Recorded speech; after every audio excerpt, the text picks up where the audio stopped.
이제 코로나가 터진 거죠. 모든 거를 이제 다 잃었어요. 그때 힘들다라는 건 뭐 구실이 안 되는 거예요. 해야지. 된다라는 생각이 있으면 됩니다. 그래서 노년이 외롭지 않은 세상을 만들고 싶습니다. 은퇴극장 시니어 인터뷰.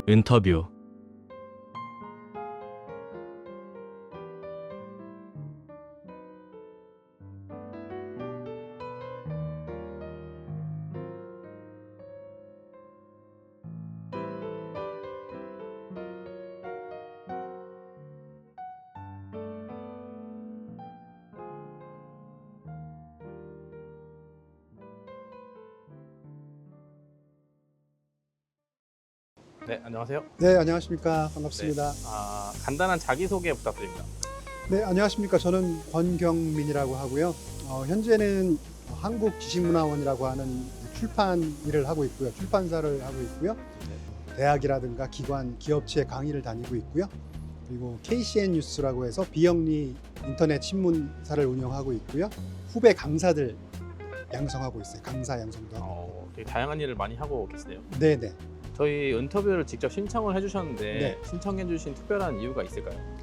그 카페 일단 회원들 대상들 자체가 네. 이제 은퇴를 하셨거나 은퇴를 앞두신 분들 그분들의 어떤 소통 공간이잖아요. 네네. 그런데 이제 제가 하는 일 중에 메인이 그런 은퇴한 분들이 그동안에 어떤 가지고 계시던 지식이라던가 기술이라던가 경험 이런 거를 콘텐츠로 해서 책을 만든다던가 뭐 강의를 다닌다던가 이런 일 제가 하고 있어서 이런 분들하고 소통하면서 이런 방향을 좀 안내해 드리는 게 좋지 않을까 뭐 그런 생각을 해서 함께 하게 됐습니다.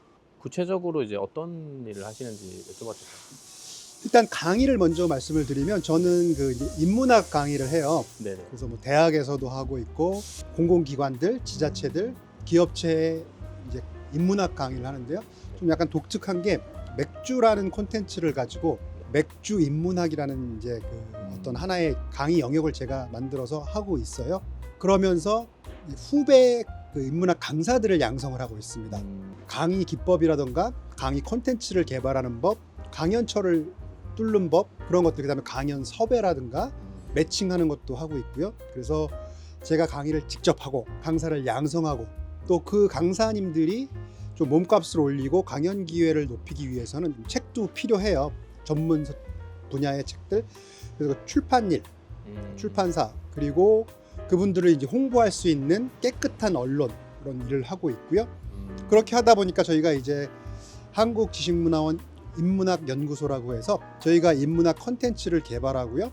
그다음에 강사들을 양성하고 강사들이 나갈 수 있는 그런 매칭 서비스를 합니다. 그렇게 하면서 기관이라든가 대학하고 같이 저희가 이제 MOU를 해서 함께 그런 콘텐츠 개발이라든가 아니면 뭐 인문학 페스티벌 이런 것도 진행하고 있고요.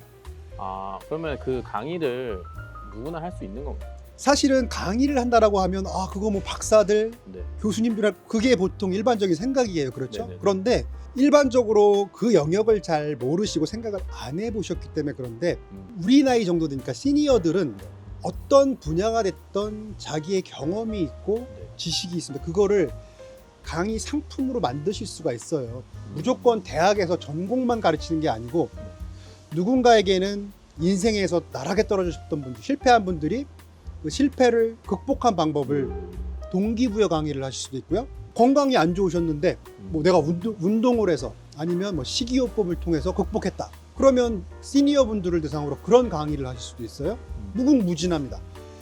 자기가 직업을 가졌던 부분에서의 노하우, 취미, 어떤 독특한 취미가 있어요? 그러면 그 취미를 가지고 강의를 하실 수도 있고 사실상 강의라는 건 안 된다. 이런 과목만 한다는 건 없습니다.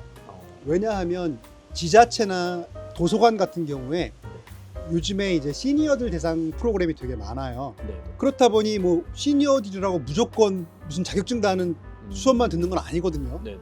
그 시니어들의 취미에 관련된 이야기도 되고 어떤 분들은 연세가 많으신 분들은 키오스크로 주문을 못 한단 말이에요. 그거 가르쳐주는 강의도 있어요. 근데 그거 가르치는 강사님이 대학 무슨 뭐 석박사를 따야 되는 건 아니잖아요. 네네.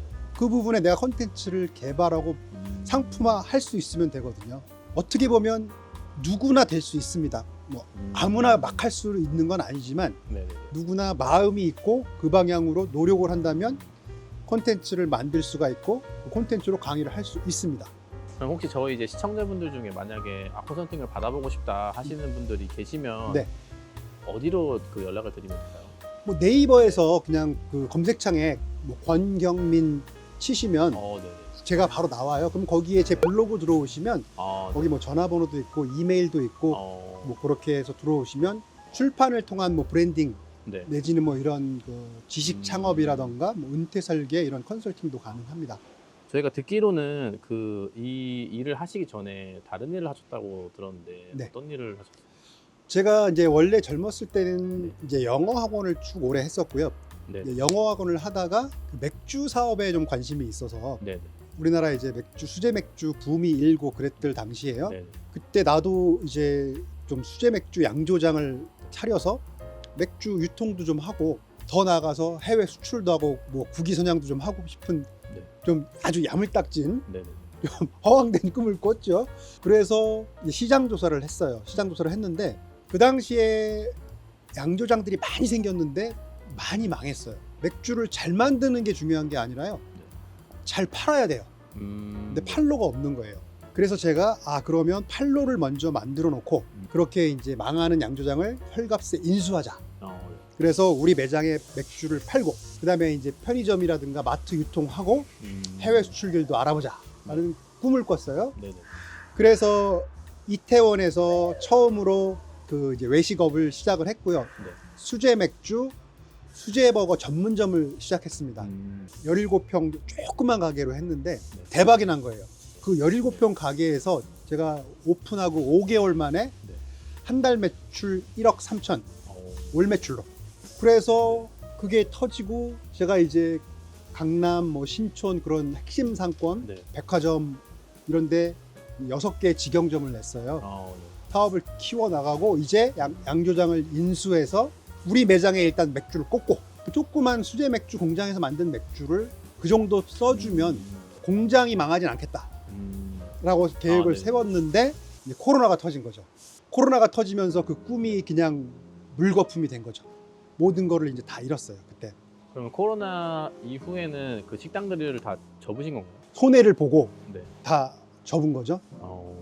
그러면 그 이후에는 어떻게? 하셨나요? 그래서 이제 다 망하고 나서 다시 뭔가를 할 수 있는 뭐 돈이 아예 없고 빚밖에 네. 없으니까 그죠? 그래서 일단 취직해서 300 뭐이라도 벌어야 되겠다. 네네. 그래서 그래도 내가 외식업으로 이렇게 키운 경력이 있으니 뭐 어디 프랜차이즈 영업사원이라도 할 수 네. 있겠지? 네네. 라고 그런 데다가 이제 이력서를 매일 보냈어요. 그런 데도 보내고 경비원 일도 보내보고 하여튼간 뭐 하루에도 수십 통, 수백 통의 이력서를 보냈는데 연락이 아무 데도 안 와요. 그런데 이제 어느 날 한 군데서 연락이 온 거예요. 문자가 왔어요. 내일 아침에 출근 가능하냐? 가능하다. 그랬더니 몇 시까지 어디로 와라. 끝. 아무것도 안 물어봐요. 쿠팡 물류센터에서 연락이 온 거예요. 그럼 쿠팡 물류센터에서 일을 하신 거예요? 네. 제가 알기로는 이제 20대 분들도 되게 힘들어하는 일로 알고 있는데 안 힘드셨나요? 힘들죠. 어떻게 안 힘들겠어요. 뭐 그런 일을 해본 적도 없었고 네. 힘들다라는 건 뭐 구실이 안 되는 거예요. 그러면 뭐 어떻게 하겠어요? 해야지. 네. 그럼 이제 어떤 계기로 이렇게 새로운 도전을 하시게 됐는지. 그렇게 이제 하고 있었는데 이렇게 해가지고는 도저히 답이 안 나오는 거예요. 네네. 이걸로는 그냥 하루하루 메꾸는 거지. 여기서 빠져나올 방법이 없어요. 근데 이제 그 물류센터에서 약간 또 이제 안 좋은 일이 좀 있기도 했어요. 거기서 약간 거친 사람들도 좀 있고. 네네. 그때 내가 이렇게 해서 지금 하루하루 버틴다고 될 일이 아니다. 나가야 되겠다. 무조건 나가야 되겠다 해서 제가 이제 아내한테 3개월만 먼저 내가 나갈 테니까 3개월만 버텨줘라 혼자. 내가 무슨 수를 써도 방법을 찾겠다. 나와서 책도 엄청나게 봤어요. 돈 안 들이고 뭐 창업하는 법 뭐 이런 것들 막 네. 하면서 전업 강사가 돼야 되겠다는 이제 생각을 한 거예요. 그걸 왜 했냐면 제가 그 전에 이제 사업을 할 때 학원을 할 때도 그렇고 그 외식업을 할 때도 그렇고 강의를 간간히 좀 나갔었어요. 외부 강의를. 네. 그 외부 강의를 나갈 수 있었던 거는 제가 2014년에 지금 요 책인데 네. 그 이 맥주 소담이라고 하는 책을 썼어요. 제가. 네. 그래서 이 책을 통해서 강의 기회를 만들어서 이제 간간히 그냥 네. 용돈벌이로 강의를 나갔던 게 있었던 거예요. 네. 근데 이거를 내가 전업 강사가 되면 벌이가 괜찮겠다라는 생각이 든 거예요. 아, 네. 왜냐면 강의 한 번 나갔을 때 강의료가 그래도 만만치 않거든요. 네네. 그런데 코로나 때문에 이 집합 금지가 돼서 아, 네. 그 해 강연 잡혔던 것도 다 취소가 돼버린 거예요. 네네. 그런데 신세계가 열렸습니다. 줌 강의 시장이 열린 아, 거예요.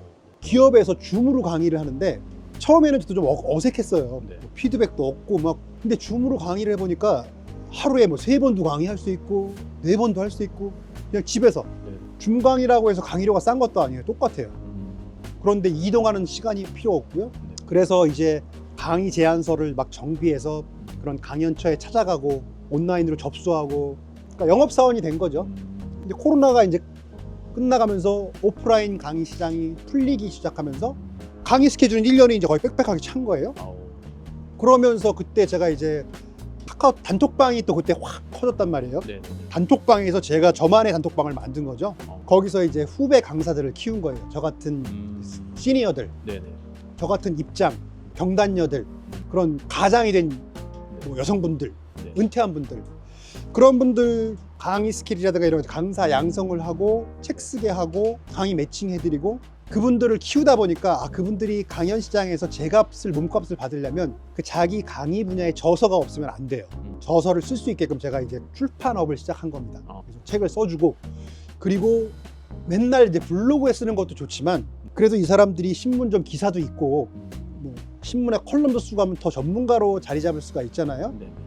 그래서 이제 비영리 인터넷 신문을 만든 거죠. 뭐 광고도 없고 정치 섹션, 연예 섹션 이런 게 없고 깨끗한 아, 네. 지식 신문.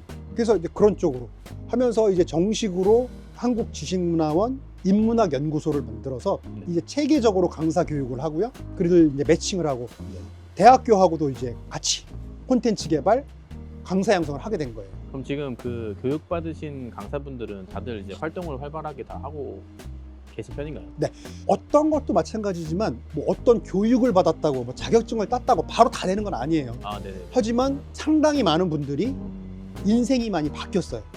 그래서 네. 굉장히 고마워하시는 분들이 계세요. 전혀 꿈에도 내가 강의를 할 거라고는 꿈에도 상상 못 하셨던 분들이 작은 무대부터 뭐 소소하게 뭐 노인복지관 옆에 무슨 뭐 그런 센터들, 여성회관 그런 데부터 강의 시작하고 방과후부터 시작하시는 분도 있고 네. 그런데 강의하셨던 분들이 이제 몸값을 올리셔서 대학 강의 다니시는 분들도 계시고. 그러면 어떻게 보면은 이전에 그 사업이 잘 되실 때보다 지금이 조금 더 괜찮으신가요? 지금 어쨌거나 네. 제가 그 큰 빚을 졌는데 네. 이제 이게 궤도에 올라오면서 한 달에 2만 킬로를 운전한 적이 있어요. 보통은 1년에 2만 킬로도 운전 못하죠. 휴게소에서 밥 먹고 눈 붙이고 하루는 가평, 춘천, 부산 강의를 하루에 한 적도 있어요. 거의 연예인 행사하듯이 네, 그렇죠. 하다 보네요. 그렇죠. 아, 그래서 제가 그 빚 다 갚은 거예요. 그러니까 저도 이제 뭐 방송에도 많이 나오고 뭐 신문에도 많이 나오고 하다 보니까 몸값도 많이 올랐고요. 하다 보니까 한 달 스케줄 꽉 잡히고 그거 하고 틈나는 대로 책 출판 작업하고 강사 양성 작업하고 다시 역전한 거예요. 그런데 힘들진 않아요. 너무 행복하고 내 강의를 통해서 누군가의 삶을 바꿔주고 그 사람들이 변해서 그 사람들도 도전하고 또 내가 양성한 후배들이 그 사람들의 가정이 바뀌고 이런 일을 하면서 돈을 버는 거예요. 네. 너무 보람되고 너무 행복합니다.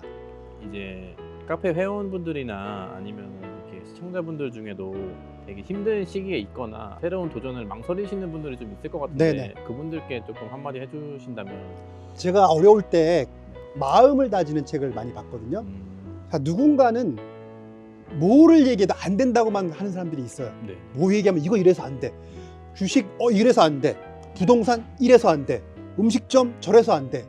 강사 이래서 안 돼. 그럼 그 사람들은 뭐가 된다는 거예요? 안 된다라고 말하는 사람들은요, 죽을 때까지 안 된다는 노래만 불러요. 그 와중에도 되는 사람은 됩니다. 그냥 이거라고 생각되면요, 밀고 나가면 됩니다. 그게 제일 중요한 것 같아요. 된다라는 생각이 있으면 됩니다. 그래서 그러니까 마윈이 한 얘기인데 제가 한 얘기 아니라 당신은 진짜 한 번이라도 끝까지 버텨본 적이 있냐는 거예요. 사람들이 성공하는 데는 여러 가지 이유가 있대요. 이 사람은 이래서 성공하고 저래서 성공하고 운 좋아서 성공하고 어쨌거나 망하는 이유는 딱 한 가지랍니다. 포기해서. 이런 생각이 있으신 분들은요, 어떤 분야가 됐건 공부하시고 노력하시고 시도하시고 포기하지 마시고 부정적인 생각 갖지 마시고 어, 그게 제일 중요한 것 같아요. 부정적인 생각을 가지면 그 방향으로 노력을 할 리가 없죠. 어. 긍정적인 마음이 제일 중요한 것 같습니다.